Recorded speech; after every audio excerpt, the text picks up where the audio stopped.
This is the Lone Crater YouTube. We hope this video helps. You begin by defining the system and its equilibrium, then impose a clear initial condition. A small displacement keeps behavior simple. Attach a sensor, an accelerometer or photo gate, so you record displacement versus time at a steady sample rate, for example 100 Hz or higher. Start the motion and record several cycles. Aim for at least 10 repeats so noise averages out. While recording, make sure external forces are minimized, no pushes, drafts, or variable loads, so the motion reflects the intrinsic dynamics. Once you have a clean time series, visualize it.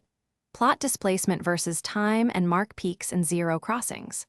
Measure the period t by averaging multiple peak-to-peak intervals. Then compute frequency f equals 1/t and note amplitude changes.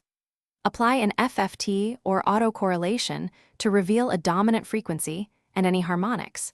This distinguishes simple periodic from quasi-periodic or noisy signals. Also inspect envelope and phase.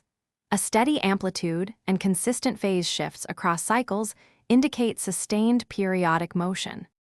To finish, compare your measured period and frequency to the theoretical expectation, simple harmonic, damped, or driven model to see which fits. Repeat trials with different initial amplitudes and average results to quantify uncertainty. Make sure period remains consistent. If motion is irregular, troubleshoot. Confirm sampling rate avoids aliasing, check for damping or friction, and remove external perturbations.